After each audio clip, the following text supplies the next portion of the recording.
السلام علیکم ورحمت الله وبرکاتو. ستړي مشي درنو اوریدونکو، هیلهمند یم چې د روغتیا په جامو کې مم پټ یاست او د روژې د مبارک میاشت په عبادت لمانځونه تراویح او نفلونه به مو هم د الله جل جلاله په دربار کې د قبول وړ ګرځېدلي وي. بیا هم سره زوال یم تاسو ته د وروستی مورچل په نوم د ناول د 22مې برخې په درورولو سره. خو که مو په یاد وي تاسو د همدې ناول د تیرې یا 21مې برخې د پای په شیبو کې اورېدلي وو چې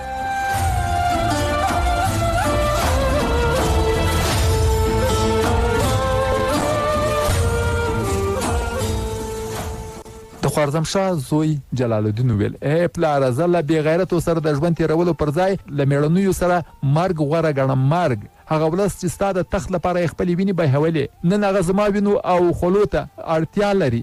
زه هغوی ته شا نشم کولی. بیا یې پلار ورته ویل: مګر په دې 15,000 کسانو به د څه وکړای شي؟ مغول د شګو له زرو نه هم ډیر دي. جلال الدین ورته ویل: ای پلاره، په داسې وختونو کې یو سرتیری له بري او ماتې نه بې پروا ډګر ته پورتلو مجبوریږي. زه به خپله ذمهواري پوره کړم.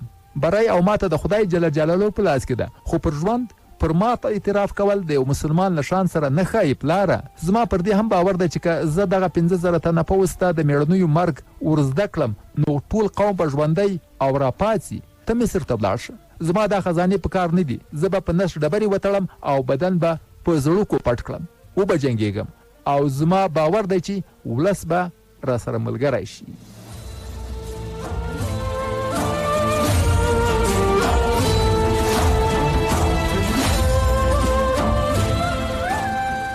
بله درنو اوریدونکو، تر همدې ځایه مو تېره برخه اورېدلې بله. اوس هم وکښئ د ناول د 22مې برخې اورېدو ته.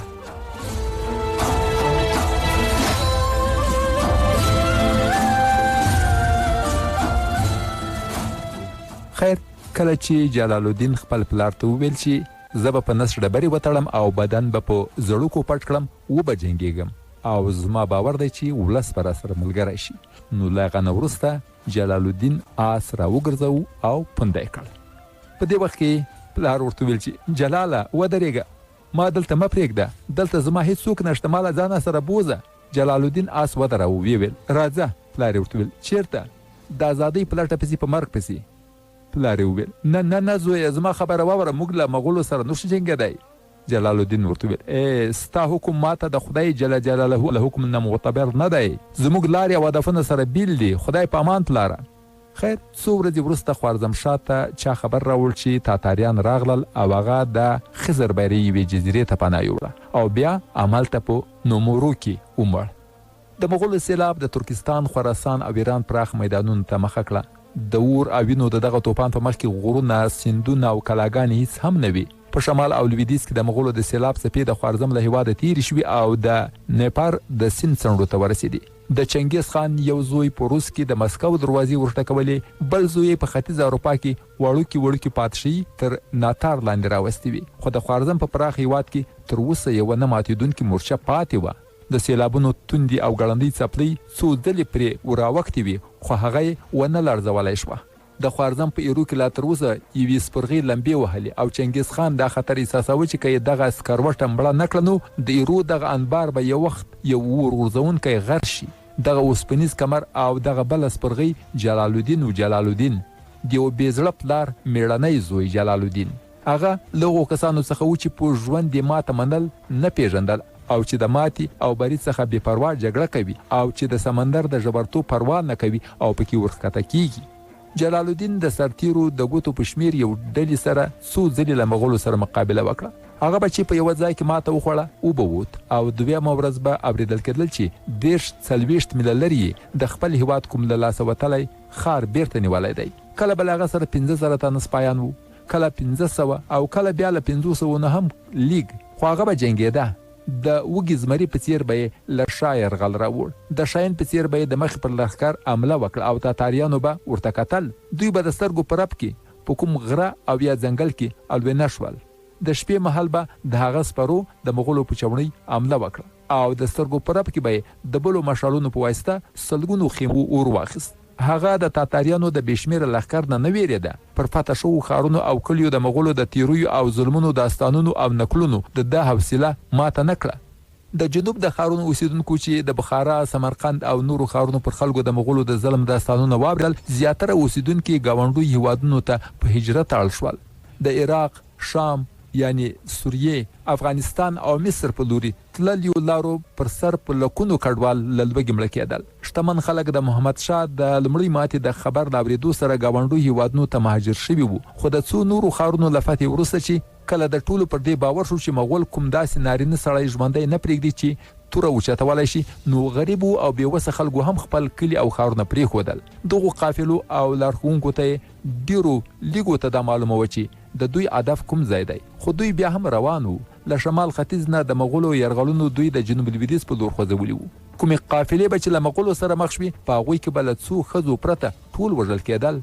د ازل له ورځې تر ننه د ورځې لمر او د شپې ستوریو د خدای جل جلاله پر ځمکه پر خپلو سترګو داسې ظلمونه نه ولیدلي. د کډوالو زیاتره ډلې د مروي په لوري تللې او د هغه ښار و چې شپږ پیړۍ پخوا د ترکستان لوی فاتح قتیبه رحمت الله بن مسلم باهلي پکې اوسېده. هلته د سلطان سنجر سلجوقي قبر هم و. د جلال الدین د عملیاتو له امله زیاتره کډوال د مغولو له یرغل نه خوندي مرمۍ ته ورسېدل. په څو میاشتو کې هلته څو لکه تنه کډوال راټول شول. خیر اوس بم ورشو طاهر ته چې په بندیخانه کې بندي ده، دغه حوال بم واخلو. طاهر په بندیخانه کې 10 میاشتې تیرې شوې وي. په لومړنیو څو هفتو کې خلک ډیر احساساتي او پارېدلي وو، خو ورو ورو یې جوش او جذبه غلې شوه او مظاهرې بندې شوې. حکومت چې د ولس نه ډاډه شو، د حکومت پر خلاف د بغاوت په توري د عبدالعزیز، عبدالمالک او د دوی د نورو ملګرو د نیولو فرمان صادر کړ. خو د هوښیارو او د نفوذ خاوندانو یوه ډله بیا هم د دوی ملاتړې وه او حکومت ته په آرامه د دوی د نیولو فرصت برابر نه کړ. چې د بخارا ترمنځ سمرقند، توس او ری په باب د بغداد خلکو دردونکي خبرونه واورېدل، بیا پر بل اړخ واوښتل او د طاهر پلویان زیات شول. د کډوالو یو کاروان بغداد ته ورسید. د هغوی نه چې د مغولو د اروا ځورونکو ظلمونو کیسې خلکو واورېدې، د بغداد په هر مجلس کې د خلیفه او نورو امیرانو پر بې حسۍ مجلسونه تاوده شول. چې ایران ته د تاتاریانو د لښکرو ننوتلو خبر واورېد، اندېښنه او وارخطایي په ویره بدله شوه او خلکو په واز او خلو د خلیفه، صدراعظم او نورو امیرانو پر خلاف خپله غوسه څرګندوله. یوه شپه د ښار د هر جومات په دروازه دا اعلان لګېدلی و چې د غفلت پر خوب ویدو خلکو ویښ شئ چې د مرګ او بربادي توپان د بغداد دروازې ټکوي. کوم خلک چې تاسو خپل ساتونکي ګڼئ، هغوی له مغولو سره ستاسو د عزت او ازادۍ معامله کړې ده. آیا تر اوسه د حکومت بې طرفي د دې ثبوت نه دی چې طاهر بن یوسف چې د خلیفه او چنګیز خان په منځ کې د پټې معاهدې خبر رسوا کړه، هغه رښتیا شوی وي؟ که د طاهر تور غلط و، نو حکومت په محکمه کې ولې د دعوا جرأت نه کوي؟ که خلیفه علاءالدین محمد خوارزمشاه سره دښمني درلوده، هغه خو مړ شو. اوس په ترکستان، ایران او خراسان کې د مغولو د بېدریغه ظلمونو د خبرونو له اورېدو سره ولې هغه د جهاد اعلان نه کوي؟ د بغداد خلکو، ستاسو غدار، تاسو په هغه دښمن پلوري چې رحم هیڅ نه پیژني، اوس د دې مهال را رسېدلی چې تاسو یو پریکړه وکړئ. د بغداد په لوی جامع جومات کې به د جمعې د لمانځه نه وروسته یو پیغام واورول شي. خیر د جمعې په ورځ په جامع جومات کې د پښې ښودلو ځای هم نه و. پیغام اورونکی عبدالمالک و. اوریدونکو دا احساسوله چې د طاهر بن یوسف روح د بندیخانې نه راوتلی او د ده په وجود کې دی. دغه د وینا تر ټولو لومړی اغېز دا و چې کومو قاضیانو چې د طاهر بن یوسف پر خلاف د بغاوت فتوا ورکړې وه، د هغوی کورونه یې وسوځول. ماښام مهال پارېدونکو خلکو د صدراعظم د کور په مخ کې شعارونه ورکول. د پادشي مشران په یوه پراخه کوټه کې د خلیفه د تخت مخې ته پر کرسیو ناست وو. جاروونکي د خلیفه د راتګ اعلان وکړ او امیران ټول ودرېدل. یوه سپایي د تخت تر شا پرده پورته کړه او خلیفه د څلورو توره ایستلو حبشي غلامانو د تورو په سیوري کې راښکاره شو. پر تخت کېناست. د جاروونکي په بل اعلان امیران ټول په خپلو کورسیو کېناستل. د خلیفه په امر د ښار ناظم جګ شو. د ښار د تازه حالاتو په اړه خپل راپور وړاندې کړ. زیاترو امیرانو په نوبت دغه په اړه خپل نظر واوراوه. دوی ټول پر دې ټکي متفق و چې د طاهر بن یوسف په زنداني کېدو خلک زیات پارېدلي دي. د ښار د لوی قاضي کور یوازې په دې سبب سوځول شوی دی چې ولې د هغه پر خلاف د بغاوت فتوا ورکړې وه او کوم علماو چې دغه د بېدینه کېدو اعلان کړی و، احساساتي خلک یې پر کورونو هره ورځ کاڼي وروي. د ښار پر جوماتونو بېلارې ځوانانو قبضه کړې ده او د پاچي هر امیر او منصبدار ته د منبر پر سر کنځلې کوي. د ښار کوټوالو ویل چې د عبدالعزیز او عبدالمالک د هڅو په نتیجه کې د پوځ یو شمېر افسران پټ د همدغو باغیانو ملاتړ کوي. خلیفه د دې ټولو خبرو له اورېدو وروسته په ناکرارۍ په بل اړخ واوښت او ویې ویل، د باغیانو د مصرفیتونو په اړه مو ډیر څه اورېدلي دي. زه دا پوښتنه کوم چې تاسو تر اوسه پورې څه کړي دي؟ څومره کسان نیول شوي دي؟ کوټوال او د ښار ناظم پر دې پوښتنه صدر اعظم ته وکتل. صدر اعظم هم جګ شو، ویې ویل د امیرالمؤمنین په اجازه دې پوښتنې ته زه ځواب وایم. خلیفه په اثبات سر وخوځاوه او صدر اعظم وویل خلک زیات پر دې پارېدلي دي چې موږ تایر د محکمې د پریکړې نه پرته بندي کړی دی. هغوی په خپلو ویناګانو کې پر حکومت سخت تورونه لګولي دي. که هغه محکمې ته راوستل شي نو زما باور دی چې د کوم تور ثبوت به رانه وړی شي او د ولس زینت چې نن زموږ پر خلاف دی سبا ته به تر دې ډیر زیات دغه پر خلاف وي. موږ که نن بې درېغه نیول پیل کړو نو د بغداد زندانونه به ډک شي خو د باغیانو شمیر به لږ نه شي. پر دې سربیره د ترکستان په فتح شوو سیمو کې د مغولو ظلمونه له چا نه پټ نه دي. کله چې د اسلامي هیوادونو اوسیدونکو ته معلومه شي چې د بغداد خلک حکومت له مغولو سره په سازش تورن کړی دی او حکومت د براله محکمې پر ځای پر خلکو فشار راوړي او غږ یې خفه کول غواړي نو هغوی به پر دې حق په جانب وي چې دا سوچ وکړي چې زموږ حکومت رښتیا هم مجرم دی. طاهر په منبر درېدلی و او دا اعلان یې کړی و چې له ده سره کوم نوکران له دې ځایه تللي وو د هغوی په خریلو سرونو د پخواني بهرنیو چارو وزیر او د حضرت امیرالمؤمنین په لاسلیکونو داسې لیک و چې مغولو ته پر خوارزم باندې د یرغل هڅونه شوې وه. خو موږ په اسانه دا ثابتولی شو چې دا هسې یو افسانه ده. وحید الدین د خپلې لومړنۍ دسیسې له رسوا کېدو سره غلی شوی و او تر اوسه پورې یې درک نشته او طاهر د وحید الدین د غلی کېدو او ورکېدو نه یوه نیمه میاشت وروسته قراقرم ته تللی و. ځکه هغه دا نشي ثابتولی چې د ده ملګریو د وحید الدین څخه څه لیکنه او یا هدایت وړی دی. له دې پرته هغه 3 کسان وژل شوي دي او سرونه یې خوارزمشاه ته وړاندې شوي دي. ځکه خو دی هغه لیک هم نشي وړاندې کولی. زما باور دی چې که هغه د قاضي مخې ته راوستل شي نو د بغداد تر ټولو ناپوه سړی به یې هم دروغجن وبولي. د دې پر خلاف که بې له محکمې هغه بندي وساتل شي او یا کومه بله سزا ورکړی شي د بغداد د خلکو ناکراري به ورسره زیاته شي. د سلطنت زیاترو امیرانو د صدر اعظم له وړاندیز سره اتفاق او ملاتړ وښود. خلیفه مهلب بن داود ته وکتل او هغه جګ شو. په فصیح ژبه یې وینا پیل کړه. ویې ویل ګورئ موږ د طاهر په باب دا اشتباه کوو چې هغه د عادي عقل خاوند دی. زما په ګمان هغه د بغداد د فضا د تیاره کولو لپاره د خوارزم د حکومت په لارښوونو عمل کوي. دغه د دولت او شتمنۍ کیسې پخوا هم مشهورې وي. اوس به د دې پروګرام لپاره نور هم ډیر څه راوړي وي. هغه نوکران چې له ده سره تللي وو ډیر معمولي خلک وو. امکان لري چې د دولت په تمه د هغه د لاسه کېدو ته چمتو شوي وي او دا هم امکان لري چې هغوی ژوندي وي او طاهر دوی د بغداد په کوم ګوټ کې غلي کړي وي او د دوی د مرګ خبرې د دې لپاره خپور کړی وي چې موږ یې لټونه ونه کړو. تاسو یوازې پر دې اعتبار هغه محکمې ته راوستل غواړئ چې د ده په ملاتړ د شاهدي ورکولو څوک نشته. خو که ناڅاپه هغه 3 کسان له کوم ګوټ نه راووځي او عدالت ته راشي نو خلکو ته تاسو بیا دا نشئ ویلی چې هغوی دروغجن دي. پر دې علاوه دا هم امکان لري چې وحید الدین یوازې د دې سازش د پټولو لپاره غلی شوی وي. هم هغه دغو 3 کسانو په سرونو څه لیکلي او هم هغه د خلیفه جعلي لاسلیک کړی وي. چاته به د پخواني د بهرنیو چارو وزیر د لاسلیکلو پیژندل ګرانه نه وي. طاهر په یو وینا کې ویلي و چې په قراقرم کې د هغو نوکرانو سرونه رخیلي وو او لیکونه یې لوستي وو. ځکه خو داسې ښکاري چې هغوی له طاهر سره له بغداد نه د لیږلو نه څه موده د مخه چمتو کړي وي. وحید الدین یو عام سړی نه و.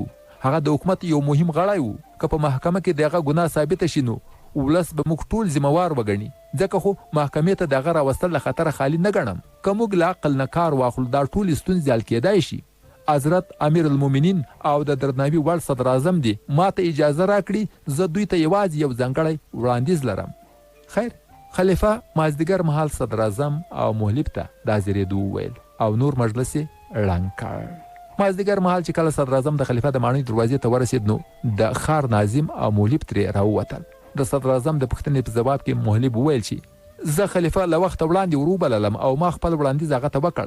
خلیفه زما سره پرې متفق دی او اوس زه ستا حضور ته در روان وم. ما خلیفه ته دا مشوره ورکړې چې طاهر ته له بنده د تښتېدو موقع ورکړي. د مغولو لښکر پر مروې حمله کړې ده. هغه او د هغه سرښندویه ملګري به ټول د جګړې میدان ته وتښتي چې وروسته به بیا خلک خپله آرام شي. د ده له نیولو نه وروسته حکومتي جاسوسانو وویل چې که دی 1-2 ورځې نور نه وای نیول شوی نو بغداد به یې پرېښی وای. اوس موږ هغه ته د خوشي کېدو موخې ورکوو. په ښار کې به دا اعلان وکړي چې هغه څوک چې نوموړی بیرته ونیسي ډیر لوی انعام به ورکړل شي او د هغه له تلو نه 2 ورځې وروسته به موږ دا مشوره کړو چې طاهر د خوارزمشاه په اشاره په بغداد کې د لوی فتنې پیدا کولو لپاره راغلی و. صدر اعظم وویل تا چې موږ ته دا لاره راوښودله د هیواد لوی خدمت دې وکړ. زه همدا اوس د جیل ساتونکي ته امر کوم چې د هغه د تښتېدلو بندوبست وکړي. محلب وویل دا کار ماته وسپارئ، زه سبا ته پخپله د ښار له ناظم سره د زندان مسؤل ته ورځم او پر دې به یې پوه کړم چې څه وکړي. صدراعظم وویل تا زه د یوه لوی ذهني کشمکش نه خلاص کړم، زه ستا نه مننه کوم. محلب ځواب ورکړ دا زما فرض و. ګوره خلک ډېر احساساتي شوي دي، زما په ګمان باید هغه ژر له جیله راووځي. محلب وویل ته ډاډه اوسه، هغه به تر سبا پورې آزاد شي. خیر دوی به همدلته پرېږدو چې زندان ته ورځي او طاهر خلاصوي او آزادوي او د تېښتې موقع ورته برابروي. د صفیې حوال به هم واخلو. کله چې صفیه په کوټه کې کوټه کلفي شوه، له هغه نه وروسته په هغې څه راغلي دي، آیا آزاده ګرځي او که نه. صفیه د سیند په غاړه د دویم پل پر چت ولاړه وه. ماښام شوی و. په لویدیځ افق کې چې وریځو لمر په خپله غېږ کې نیولی و، تکې سرې ځلېدلې. مرغانو چې د اسمان مشال پټېدونکی لیده، خپلو ځالو ته یې پناه وړله. د فضا د تیاره کېدو سره د سپوږمۍ زیړه څېره روښانه کېدله. ستورو د اسمان له پیڅکو راکتل او غمجنو کائناتو مسکل. فضا ورو ورو سړېده. ټوله ورځ سرګردان او ستومانه کب نیونکو په بله څنډه کې خپلې کښتۍ درولې وې. د اوبو پر مخ به کله کله کوم ناقرار کب ټوپ واهه او بیرته به په اوبو کې ډوب شو. صفیې د کوزېدو اراده کوله چې د چا د پښو غږ یې واورېد. دې مخ ور واړوو، ویلید او بیرته یې په بې پروایي مخ واړاوه. هغه قاسم و. قاسم وویل صفیې یخني ده، زه د لاندې لاړه شه. صفیې ځواب هم ورنه کړ او وړاندې شوه، د سیند په ننداره شوه. قاسم بیا وویل صفیې د خدای لپاره چې څومره دې زړه غواړي ما ورټه ومې رټه، خو ستا دا چوپتیا راته له زغم نه اوچته ده. که ما ته معلومه شي چې د دې سمندر د لوري په بدلولو ستا مسکا راګرځولی شم، نو په خدای سوګند چې ورته چمتو یم. صفیې چیغې کړې ته دروغجن یې، مکار یې، د خدای لپاره ورک شه، ما مه پرېښانه کوه. قاسم ویل بس زه د همدې اورېدلو لپاره راغلی وم. هغه د خپل خجالت د پټولو لپاره د مسکا هڅه وکړه. د صفیې لهجه نوره هم ترخه شوه. ویې ویل ته ظالم یې، کینهکښ یې، د ولس غدار یې، ورځه که نه نو له دې بامه به ځان وغورځوم. قاسم ور وړاندې شو، د هغې مټ یې ونیو. ویې ویل صفیې رښتیا ستا له ما نه دومره کرکه ده؟ صفیې ورته ویل زه تا د کرکې وړ هم نه بولم. او بیا یې د خپل مټ د خلاصولو هڅه وکړه. قاسم په غوسه خپل غاښ چیچل. ویې ویل دا څه دغه سارایي طاهر له لاسه دي که نه؟ صفیې وویل ګوره ما ته تل د کرکې وړ بللی. قاسم ویل ته دروغ وایې، تا چې نن پلارجان مور او سکینې ته څه وویل ټول مې واورېدل. زما نه دې د کرکې سبب دا دی چې ته له هغه جاهل سره مینه لرې، خو ته به دې خپله پرېکړه بدلوې، ته به پرې دې مجبورېږي چې زما په پښو کې سر کېږدي. صفیې قاسم ته په سپک نظر وکتل. ویې ویل زه به مرګ غوره وبولم او زه پر دې ویلو نه شرمېږم چې زه له هغه سره مینه لرم. ما چې کاکا ناوي او سکینې ته څه ویلي دي ټولې دنیا ته هم ویلی شم. ته هغه ته تر ټولو درنه د مرګ سزا هم ورکولی شي، خو ما ته به د دې ماڼۍ نه د هغه د قبر خاوره ګرانه وي. ته له ما نه هر څه اخیستی شي، خو د هغه مینه نشي رانه اخیستلی. قاسم وویل تا ته به د هغه د قبر خاوره ګرانه وي، خو زه په باور درته وایم چې د هغه به قبر هم نصیب نه وي. صفیې وویل زه د دې پروا نه لرم، زه به هغه هر ځای ولیدی شم، د سیند په هغو څپو کې، د سپوږمۍ په رڼا کې، د ستورو په څلکا کې. هغه به هر وخت له ما سره وي. زه به په ګلانو کې دغه مسکا وینم، د شمال په غږ کې به یې غږ اورم. ته هغه له ما نه اخیستی شي، خو بېلولی نه شي. قاسم وویل نو د دې مطلب دا دی چې ستا د مینې په اړه د دې پروا نشته چې هغه ژوندی وي که مړه؟ ستا د هغه د ژوند له لوړو ارمانونو سره هیڅ نشته که نه؟ صفیې وویل ته د هغه د اوچتو ارمانونو نه څه خبر یې؟ په یوه خیرنه ویاله کې رالوی شوی چینجی د اسمان له لوړو سره د خبرې کوونکي وقا په خیالونو کله پوهېدلی شي؟ قاسم وویل نو ته دا خوښوې چې ستا د شاهین وزرونه یوازې ستا په خاطر غوڅ کړی شي؟ که ته دا غواړې چې هغه د خپل لوړ ارمان لپاره ژوندی پاتې شي، نو ته هغه د مرګ له خولې ژغورلی شي، خو ته به یوه وړوکې قرباني ورکوې. صفیې وویل زه د دې لپاره ډېرې لوی قرباني ورکولو ته هم چمتو یم. قاسم وویل خو ښه فکر وکړه، ستا د ده له ذات سره مینه ده، د هغه د ارمان لپاره به تا ته قرباني اسانه وي، ته به د خپلې مینې قرباني ورکوې. ووایه د دې لپاره تیاره یې که نه؟ صفیه چوپه وه.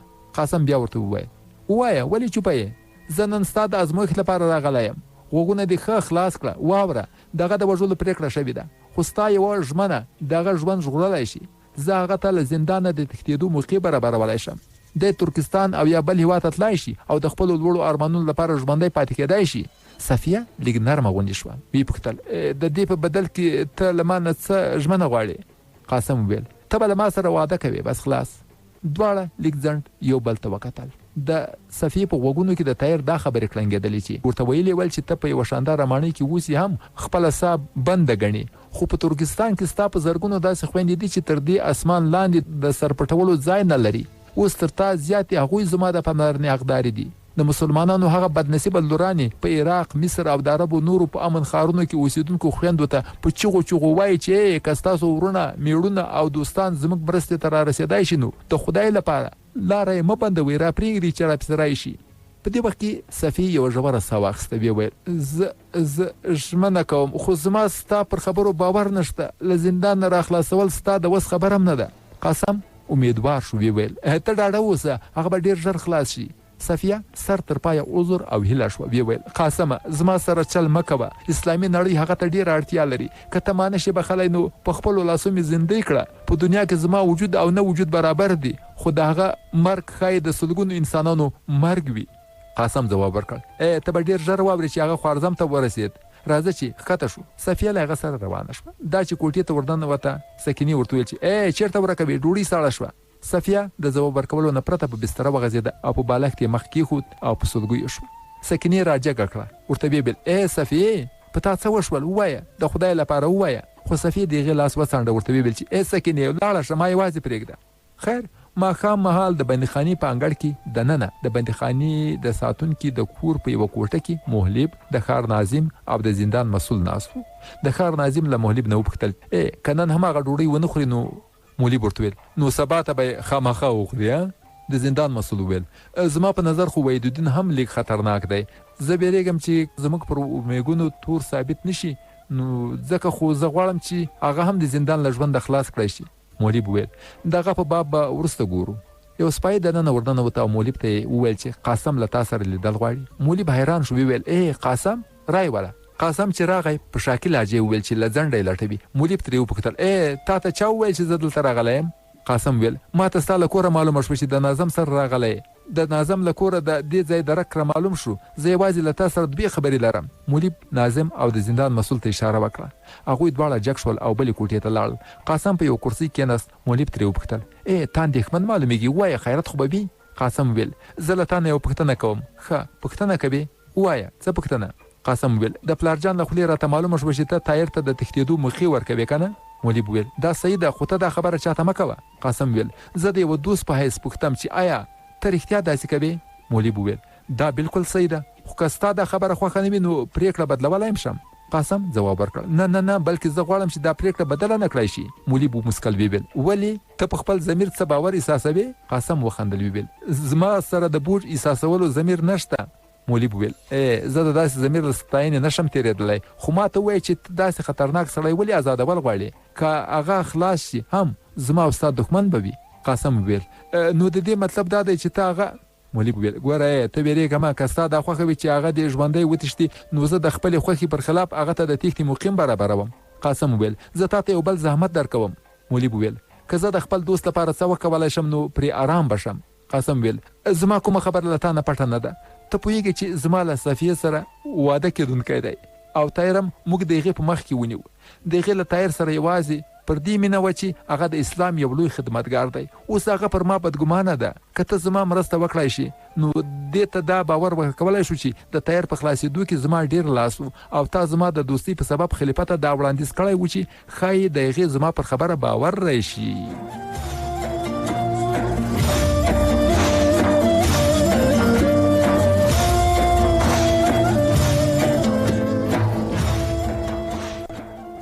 بلې درنو اوریدونکو، دا به د وروستی مرچل په نوم د ناول 22مه برخه چې تاسو ته مو تر دې ځایه در واوروله. دا چې طاهر به له زندان څخه آزاد کړل شي که نه، دا به تاسو ته د همدې ناول په بله یعنې په 23مه برخه کې سبا در اورو انشاءالله. تر هغو مو په لویه بخښونکي رب العالمین سپارم. پاک عالم عمل، روغ جوړ خوشحاله او بریالي واوسئ.